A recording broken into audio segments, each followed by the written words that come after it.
Hello, I'm Jonasz Rewiński and this is Military Mind. Armed conflicts, defense and security, land, sea and air. We've got you covered. Overnight, Ukraine's Air Force shot down 18 drones out of a total of 19 launched by Russia, according to military officials.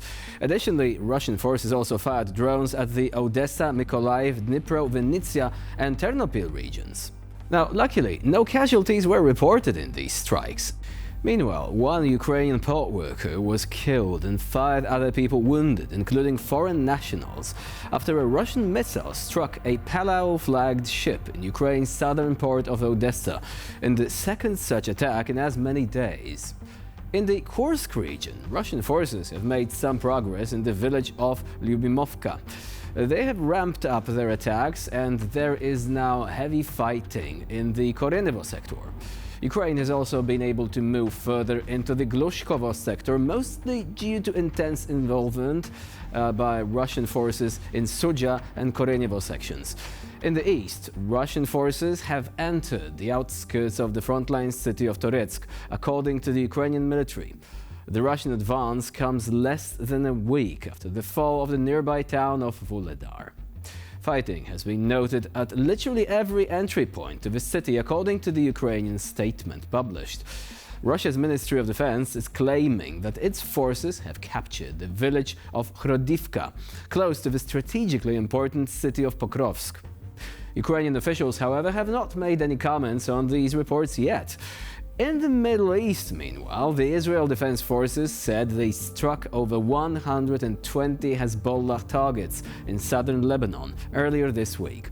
Over the past 48 hours, 190 airstrikes were recorded throughout Lebanon, primarily in the south, according to the Lebanese Security Council. 47 people were killed and another 207 wounded in the attacks, according to the Lebanese Ministry of Public Health.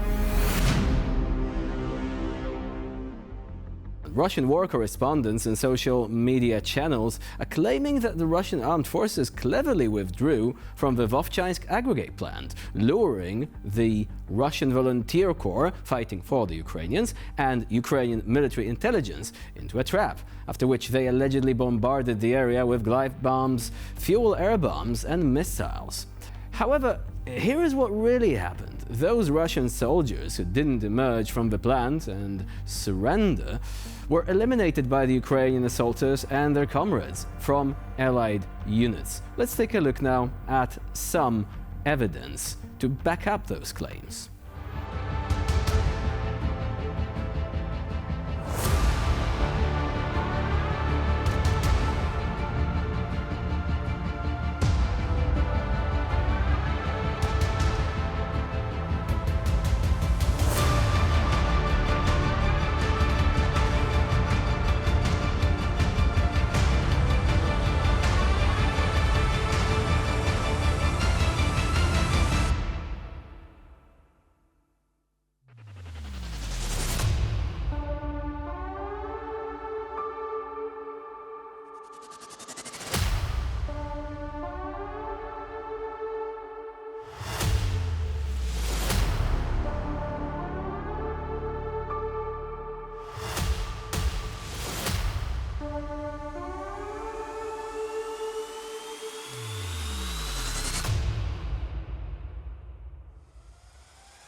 Now we're moving to the next one, and the following footage is intended for mature audiences only, so viewer discretion is advised. The clip we're about to show you presents Russian soldiers brutally executing 3 unarmed Ukrainian servicemen at close range in the village of New York. Fighters from the 12th Azov Special Purpose Brigade of the National Guard of Ukraine, working alongside the 49th Separate Assault Battalion, managed to capture one of the Russians involved in this atrocity. С пленными возиться некогда, пленных никого не брать, дали команду расстрелять. Я вообще не понимаю их приказов и их действий, вообще не понимаю. Взяли 3, обнулить. Взяли 3, обнулить.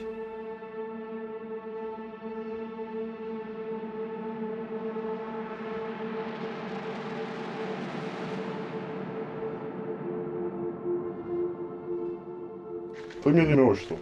Дрягин Вячеслав Геннадьевич, 76-го года рождения. Находился на воинской службе в батальоне «Шторм». Какого подразделения? 2-й взвод. Ну да, а полк или какой-то у вас там? Я не знаю даже. Не знаешь? Да нам не говорят же. Хорошо. На службу я попал как? Мне пришла повестка. Я с работы приехал, пришла повестка с военкомата. Я на следующий день поехал в райвоенкомат, узнать, что повестка, куда повестка.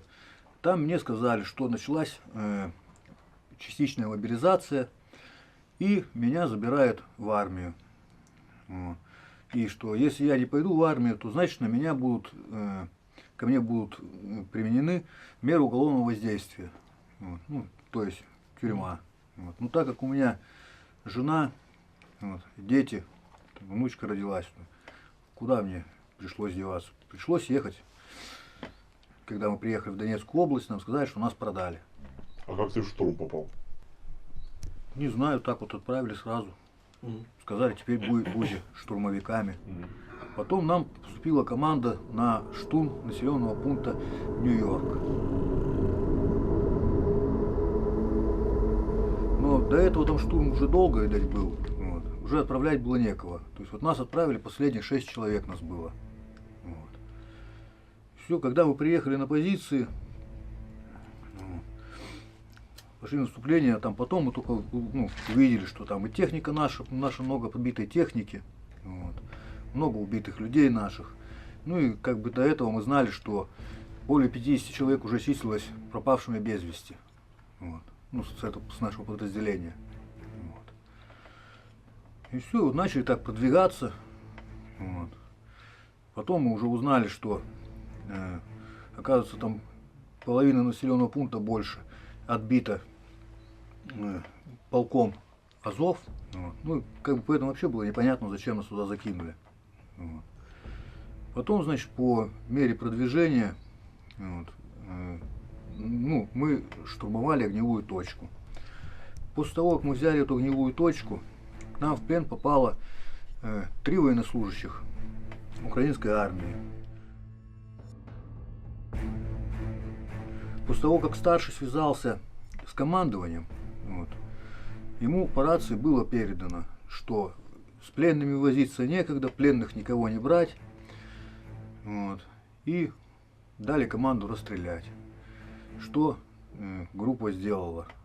And with these shocking facts about Russian war crimes in Ukraine, we conclude this episode of Military Mind. Please stay with us here on TVP World.